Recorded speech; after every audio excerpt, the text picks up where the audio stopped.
We're back on Jacket Sports Weekly for episode 2 of the 2022 fall semester. I'm your host, Caleb Yager, and today I'm joined alongside Mr. Jesse Kane, senior captain and safety on the Waynesburg University football team. He's not only going to be breaking down football, but he's also going to be breaking down other sports with us. A lot of exciting things happening in Waynesburg University athletics. But first, we're going to talk about football because, first of all, we have Jesse with us. And second, we have to. 37-30 win against the Geneva College Golden Tornadoes. It was the first conference game, even though you guys played Case Western last week. It did not count as a conference matchup. But getting the win, going to 2-1 on the season. And how about Thomas Burke III? Even though he's the third, he was the number one guy for Waynesburg on Saturday. Yeah, Tommy had a great game. That's what we call him as a team, Tommy. There's a lot of questions coming up about Tommy. You got a freshman quarterback starting. We weren't sure about if T. Raines was going to be able to play coming into the week or not. Tommy was getting the number one snaps. So a lot of excitement, a lot of questions, but I'm good friends with Tommy, and I told him before the game that as long as you do your job, Tommy, the defense has your back. And that was the main focus for this upcoming week of playing Geneva, was do your job and trust the team, and seemed to work out just fine Saturday. Burke going 7 of 14, 130 yards. He threw a touchdown and 2 interceptions. And for the running back, senior Justin Flack from Derry, Pennsylvania, 10 attempts, 170 yards, and 2 touchdowns. That dynamic duo was just going on all surfaces on Saturday. And some other guys that stuck out. Keandre Hollis, 3 receptions for 71 yards and a touchdown. And can you just talk about the offense, how it was able to respond to Geneva's offense, who also put a lot of points up on the board? Yeah, the offense was definitely necessary in the first half of the game. Defense struggled a little bit, and prior years, that's been the struggle of the entire team putting forth a full effort. And, we still didn't have a complete game Saturday. The offense did really well the first half, and the defense stepped in, got a lot of key stops the second half, even scored a safety. But, you talk about the dynamic duo at running back. I'd even throw Hunter Cameron in there. He had one rush touchdown. Absolutely. That was over 40 yards, and he can get the job done. He's a bigger back. Trust him on third downs and the gritty downs of football. Key, you talked about Keandre at wide receiver. He's performing really well. You've got Dakota, who, didn't even get targeted or that many catches, but still a successful offensive performance from Tommy and the rest of the guys.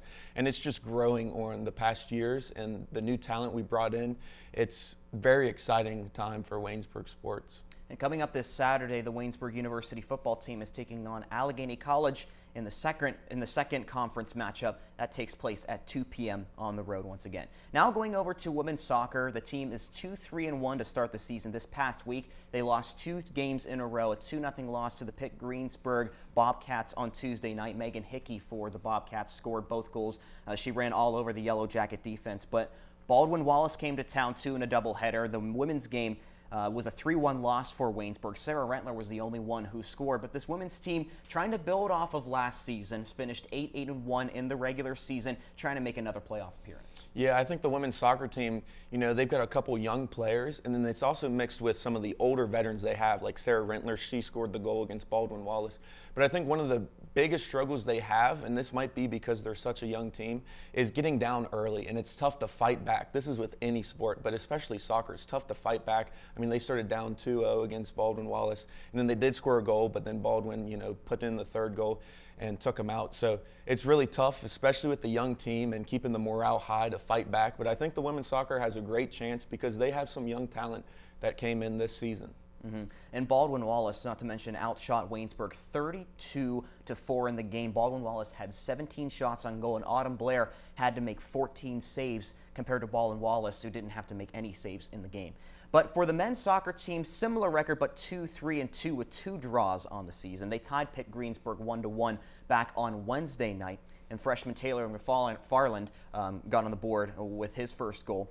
And coming off a 4-2 loss against the Baldwin Wallace University Yellow Jackets, and speaking of getting down early, this is a problem that the men's team is also facing. The first goal for Baldwin Wallace was scored within the first minute of the contest, and they started out 3-0 in the game.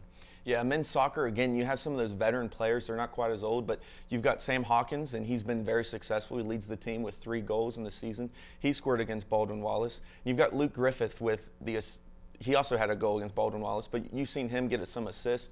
You've seen Moorbacher, and the midfield's very strong for Waynesburg, and they can put forward an effort with the attacking and getting some goals in. I'd like to see a little more defense from them, like you talked about that early goal. And I think defense would be the key for both soccer teams, but especially the men's soccer team, because they can score, and we've seen the midfield push to the attack, and they can be successful as well. Again, it's getting exciting with this upcoming stretch of athletics. Absolutely. For Baldwin Wallace, too, I mean, granted, you have to take into consideration that Baldwin Wallace is 6-0-1 on the season. The closest that they've been coming to a loss is a draw. So this Waynesburg team put a little bit of a scare against Baldwin Wallace, but they ultimately got the victory at 4-2. Heading over to volleyball. Oh, by the way, we got to mention the first conference game for both men's and women's soccer is this Wednesday night. This will be broadcasted on the Waynesburg University Sports Network. Women start at 6 o'clock and the men's start at 8 o'clock. Now going over to volleyball, 2-8 on the season. They got their second win against Pitt Greensburg on Thursday night, 3-1. But it has been a struggle, to say the least, for the volleyball team this season. 3-0 loss to La Roche on Tuesday, a 3-0 loss at Allegheny, and a 3-1 loss to Mount Aloysius. Those two teams playing in the Allegheny tournament. Yeah, and once again, volleyball's got their conference play starting up soon too. But some of the big names we've seen in volleyball, you've got Lexi Marsh. She leads the team with 70 kills, and she's also been effective with 103 digs. You've got Stowe Hahn, the senior, 62 kills, and then you've got Jordan with 190 digs. So they've got the veteran players, and they do have some younger players. You've seen Jordan really step up into a big role this season. So I'm excited to see the upcoming stretch of Waynesburg athletics these next couple weeks, because conference play is really the only thing that matters in Waynesburg sports. Absolutely. Waynesburg has been outscored by opponents 875 to 697. That is a 178-point differential. Touching on some other sports, women's tennis, a 9-0 win over La Roche University. They're taking on Grove City later in the week on Thursday at 4 p.m. Men's and women's golf taking on Westminster today at the Newcastle Country Club. That's getting underway here soon. And for esports, a win against Alabama, the University of Alabama, Division I Alabama. They won against them 3-0 in Rocket League, and Roanoke College in Rocket League as well.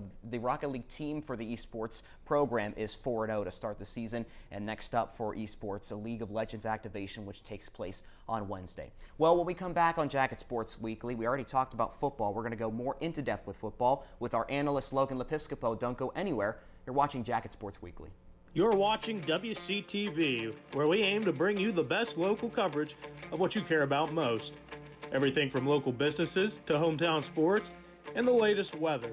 We're keeping up to date with what you need to know about issues that affect our campus and our community. We're telling the stories that matter, celebrating our past, our future, and our potential. So tune in for all the latest buzz right here on WCTV Channel 14, Waynesburg. And we are back on WCTV, continuing with Jacket Sports Weekly. We're going to talk about the football team more in depth.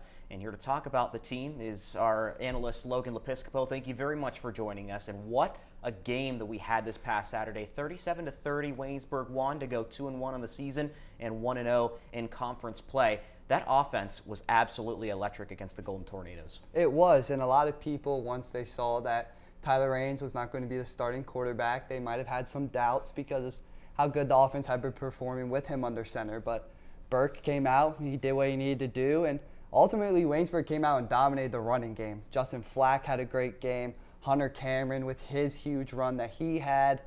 Everything was going for Waynesburg in this game. Burke may have had the 2 interceptions, but looking away from that, he made some huge plays. That 4th and 15 conversion was ultimately what really helped Waynesburg get some momentum going, get those scores to continue to come in. And like you said, Caleb, it was just a big offensive explosion in the first half at least. The second half, the script completely flipped for both sides of the football. Yeah, looking at the scoring breakdown by quarter, it's a little odd, but Waynesburg has the second highest scoring offense in the PAC, but their defense could be a little concern. Logan, what do you see from the defensive side that they need to step up in and just be more consistent with the upcoming schedule? I think it mostly will have to be with limiting the big passing plays. We saw against Case Western a bit of a blown coverage play, long touchdown. Same thing happened in this game. Geneva, they scored very fast with McLean down the sideline for a touchdown. It's just some simple coverages that need to be worked out by the cornerbacks, whether that be communication from the corner to the safety or just overall maybe change up the scheme depending on who you know is lined up against your corners. But ultimately, I think that's the only reason Geneva hung in this game was because they were able to get those big passing plays that they usually rely on. We know it's a big triple option offense. They love to run the football. But last season, they led all Division III football in yards per catch. So that's where they make up in not having a good game running. They come in and they hit these big, deep passes. So Waynesburg, they need to work on limiting those going into the rest of the PAC play. Now, you mentioned how Waynesburg needs to limit long passes, but taking a look at the other side, Waynesburg trying to get some more long passes as well. Dakota Romantino wasn't targeted that much on Saturday and hasn't been targeted much at all this season ever since teams started figuring him out. I mean, he had a breakout season last season. So what are some of the ways that Waynesburg can make some adjustments and get him more open and to have more options with him as they progress further into the season? I think it just comes with letting these other guys in the wide receiver room show their true talent. Hollis made some really big plays. He had a touchdown against Geneva. Then you have Frischkorn, you have Isaac Trout. Those guys are going to make a name for themselves, and the rest of the teams in the PAC are going to realize, hey, we cannot just focus on Dakota Romantino. The other three wide receivers in this room are going to make plays, and big plays for that fact. Romantino had a good game against Case Western, not quite like what he had the season prior, but still 100-plus yards and a touchdown. He's going to make plays when he needs to. This game, it just so happened that Waynesburg was dominating so much running the ball. It wasn't a really huge fact of the matter that Romantino wasn't very involved. Yeah, as we're talking about the depth of the offensive players and even, the options they have with wide receivers, what about all the options they have on the ground game here? You got Nick Hall, you've got Justin Flack. Even though he went out with a minor injury, he was able to walk off the field, and he appears to be fine. But how about Hunter Cameron as well? What are some strengths you see with the run game, and how can that truly affect their offensive play upcoming? I think it's going to be very scary for PAC teams. When you think about Justin Flack and Nick Hall as a duo, that's already terrifying enough. But then you add in a guy like Hunter Cameron, who his first carry of the game, take it to a 60-plus yard touchdown. Defenses are not going to know who to game plan for. You have Hunter Cameron, who's more of a big bruising back. Flack and Nick Hall can both dabble in that, but they're a little bit faster. They can hit that outside edge and get up the field. So ultimately, I think this three-headed monster that Waynesburg's starting to build in the backfield, yes, Flack and Nick Hall are both going to be out of here after this season, but Hunter Cameron shows some true promise for the running back room in the near future. Football team taking on Allegheny College this Saturday. Keys to the game, Logan. Keys to the game is going to be keeping the running game going, making sure you can keep Romantino involved. Don't force him the football, obviously, because that can lead to costly turnovers, but try and get him more involved. Let PAC teams know he's still a big threat for the offense, but still trust the younger guys in the wide receiver room. And defense, they got to make plays. We saw in the Case Western game, a lot of mishaps happened there and ultimately led to a loss. So as long as the defense stands stout and the offense keeps things going, they're bound to beat Allegheny this week. Yeah, the defense definitely needs to create turnovers. They did a lot against their first week one matchup. And then after that, they've been pretty quiet until Geneva with 2 fumbles. Offense definitely should limit their turnovers. That's just the key to any football game. But what are some bright stars you see on defense, especially the younger players that have truly affected and can continue to affect the play for Waynesburg? Just really quickly, I have to say Austin Durr has been standout so far this season. His big blocked punt, I think that just solidified it, got that safety, really the dagger that Waynesburg put into Geneva to end that game. And then Brennan Boron, right next to you in the back with the safety. I think he's been playing amazing as well. So those 2 guys are definitely ones to keep an eye out for moving on further into the season. Thank you very much, Logan Lepiscopo, for your analysis. When we come back, women's soccer is on the table next with Colin Rhodes when we return on Jacket Sports Weekly.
Welcome back to Jacket Sports Weekly. I'm your co-host, Jesse Kane, and alongside me for women's soccer is our analyst, Colin Rhodes. Colin, the women's team lost this past week. Their last two matches, lost to Pitts Greensburg 0-2, and then to Baldwin Wallace 1-3. Sarah Rentler, the senior, scored the goal for Waynesburg. But both times they started down, and that's been a common trait for Waynesburg this season. What are your insights to that, and how can they step up with conference play coming up this week? Well, I think one thing that is not talked about very much and doesn't really show up on the stats if you look up online is giving the ball over to the opponent a lot. Watching the previous game, which was the 3-0 win against Mount Aloysius the previous week, they gave the ball over a lot. They just happened to play better than their opponent that game. And really, it's not about playing well as it is playing better than your opponent. But unfortunately, their opponent has played much better than they have these past two games. You look at some of the stats, the Pitt-Greensburg game, Waynesburg was outshot 18-7, and then looking at the Baldwin-Wallace game, the Baldwin-Wallace Yellow Jackets outshot Waynesburg 32-4. And Baldwin-Wallace had, I think it was 17 shots on goal, and Waynesburg had 1 in that game. And similar stats as well in the Pitt-Greensburg game.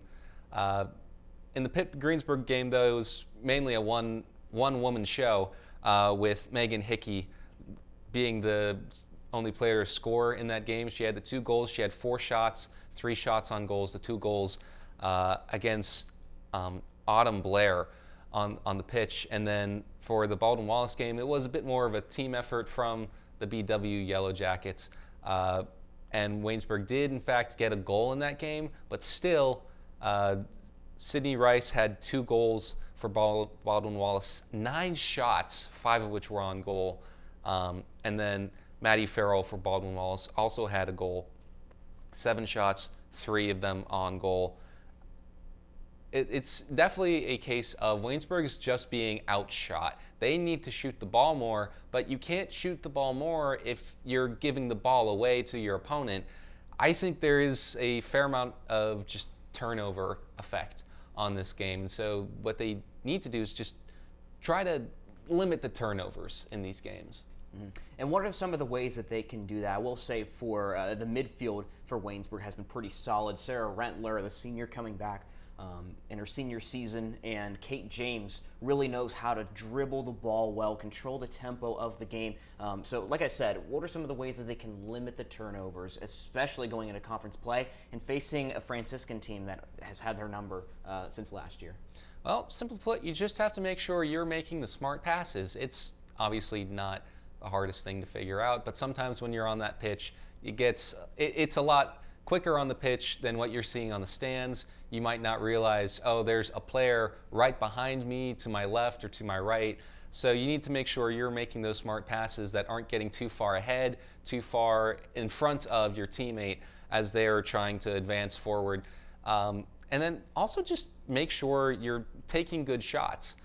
You can sure take a shot from like 10 yards out, 20 yards out, even if you're really wanting to risk it. But just make sure you're playing smart, you're making good passes to each other, you're not taking the risky shots from far out, but also make sure you're not taking the risky shots that have a bunch of defenders right in front of you. It doesn't even matter if it's just 1 or 2. That could very much just change the direction of your shot. So I would say better control of the ball just by making the smarter passes, making the smarter shots. Make sure you are open with your passes and shots. Now, Colin, we were talking about some of the veteran players on the team, like Sarah Rentler, and you've got Redmond on the wing. But that also is mixed with some freshman starters and even some younger players in the lineup. And we're talking about turning the ball over. Do you think that has any effect on their play, or is it just part of the way that soccer is? I would say it would have some effect on their play. If you look back at how they were last year, they were pretty good last year. And now you have, unfortunately, not so many of the same players as last year. You have some freshmen coming in, and typically freshmen, when they come in, is either a sign that you have a lot of good freshmen in your class, which they could very possibly have, or it could also just mean you just don't have a lot of people returning from the previous team. And so I think it is a bit more of that not many returning players, and so they're sort of forced to play those freshmen. Not that they're not talented. I think there is a lot of good things with having freshmen on the field. But you will see a lot of these growing pains of turnovers and just not the same quality of play. A key star that has been shining for the Waynesburg University Yellow Jackets, Autumn Blair, had 14 saves against Baldwin-Wallace. Just talk about the impact that she had not only in Saturday's match, but the impact that she's had so far for the Yellow Jackets. Well, let's just say 14 saves is a lot. That is a whole lot. If she doesn't have that many saves, then it's a blowout. Having that many saves means that she is consistent at making sure the ball does not get behind her, making sure that she keeps her eye on the ball. That helps the team stay in these games. You look at both these games against Pitt, Greensburg, and Baldwin-Wallace. Only 2 goals is the difference, and you can come back from those at any point during the game if you're smart enough or if you play well enough. So it is very important for Blair to have these just great performances as the goalkeeper, getting a bunch of those saves, making sure the ball stays in front, making sure the team stays in it, because it is a very key part of the defense. Well, thank you, Colin, for your time and your insights. The women's soccer next matchup is against Franciscan, opening conference play at 6 p.m. But stay right here as we'll kick it back to men's soccer with Tyler Zeman, our analyst, right after this break.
We just wrapped up our discussion with women's soccer. Now we're going to head over to the men's soccer team for our final segment of this Jacket Sports Weekly episode. And here to break it all down is our analyst, Tyler Zeman. A lot to talk about with this men's soccer team before they head into conference play. This past week, 1-1 tie with the Pitt Greensburg Bobcats on Wednesday night. Freshman Taylor McFarland scored the goal to tie it. No scoring would happen after that, but coming off a 4-2 loss against a Baldwin team, they did give them a little bit of a scare, though. It was a 3-2 contest at one point, but the slow starts haunting the Yellow Jackets. They were down 3-0 at one point. Yeah, and Baldwin-Wallace, give them credit. I mean, they are a very good soccer club. But the thing is if Waynesburg doesn't start slow and concede in the first 28 seconds of that game, they're honestly in the game going into that second half. They settled down after that first goal, obviously, and they kind of found the rhythm. But really, Baldwin-Wallace, again, they found the back of the net, 2-0. And at that point, at Waynesburg, you could tell it was a little bit nerve-wracking. Then a few minutes later, Baldwin-Wallace won a penalty kick. I didn't see the penalty, the call or whatnot, but sometimes those can be, very touch and go.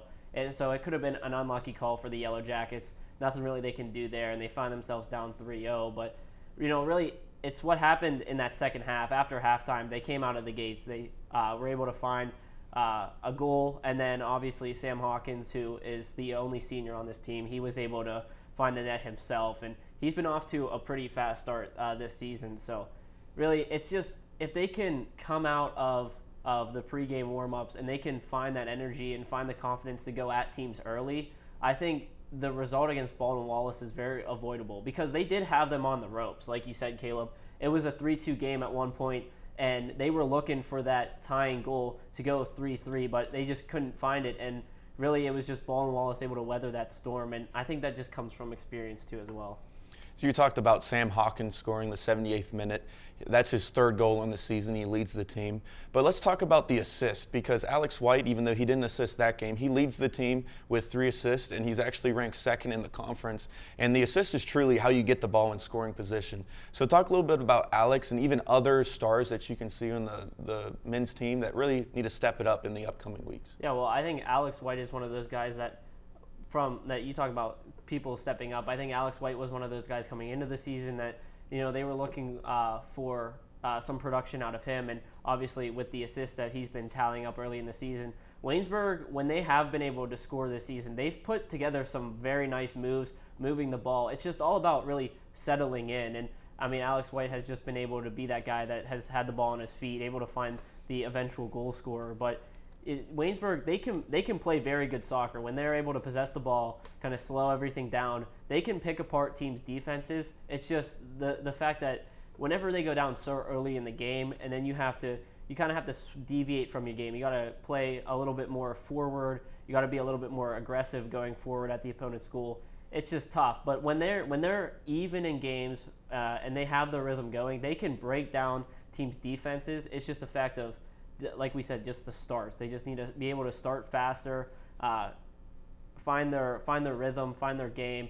And what the thing will be this season is for the Yellow Jackets, when they will have a lead going into PAC play, they'll be a very dangerous team just because of how good they can possess the ball. But it just all comes down to, can they continue? Will they continue to start slow, or can they find a way to pick up the pace? Now, talk about the youth that this team has. It's very obvious to see that this team is very, very young. It's both a good thing and a bad thing. Not a bad thing, I should say, but sometimes the youth and experience plays a factor in games. But a lot of energy, such guys like Luke Griffith and Taylor McFarland, these guys are contributing to this team. Just talk about that, and even guys like Seth Masadi, who's only even his second year. Yeah, I think, really being a younger side, all these players going forward, they really don't have a lot of things on tape. There's a few guys that have come in that are unproven, and really I think it just goes into they can kind of play more relaxed because they really have nothing to lose. It's just everything for them to kind of prove going forward. And, we talked about only one senior on this team in Sam Hawkins. They have a great leader. Sam is a fabulous guy, not only on the field but also off the field. So they can definitely learn a lot of things from him. He's a guy that's been, through the ranks of the men's soccer team's program. He's played under 2 different head coaches, so he's been through some things with during his time here at Waynesburg. So they have a fabulous leader, but just the fact that they're a younger side, I think they can kind of play more freely. I think the expectations aren't quite there for them yet. Obviously, they want to improve on last season because it wasn't a great season last year, and they lost a lot of upperclassmen. So obviously the young guys stepping in, the one to kind of prove themselves. But I think they have it, the pressure's not there because they're not expected to go out and win every game. But, they are expected to go and play freely and, take it to other teams, not just sit back all the time. So with the young squad coming up and also conference play coming up, do you think that the younger players will, might not be as involved in all the rivalries and the familiar teams? Will that help out this younger team, or is it going to be more of they need to focus in the upcoming stretch? I mean, that's a good question because really the slow starts have been a massive problem for this Jackets team. And obviously, you kind of need some emotion to drive the team forward. After that game against Baldwin Wallace, I talked to Sam, and Sam, it took them 45 minutes to kind of get up to speed and a halftime talk for them to really come out and, play with some aggression going forward and some passion. And that just can't happen. So really the emotional side of things, I think you got to find a way to control it in helping you get those fast starts. But, in the rivalry matchups and all that, I think with players not really knowing what to expect going into those matches, they have to come out kind of fiery and aggressive. They can't just sit back and let the other team, bring it to them. They have to go out and take it to the other team. And I think as long as they can control the emotion and use that in a positive way towards how they play, then I think they'll be just fine. Coming up this Wednesday night for both men's and women's soccer, a doubleheader. as Franciscan comes to town for the first conference game of the season for both of these teams. Women start at 6 and men start at 8 on the Waynesburg University Sports Network. Thank you very much, Tyler, and we want to thank you for tuning in to another episode of Jacket Sports Weekly. We'll be back here same time, same place next week right here on Jacket Sports Weekly. Good night.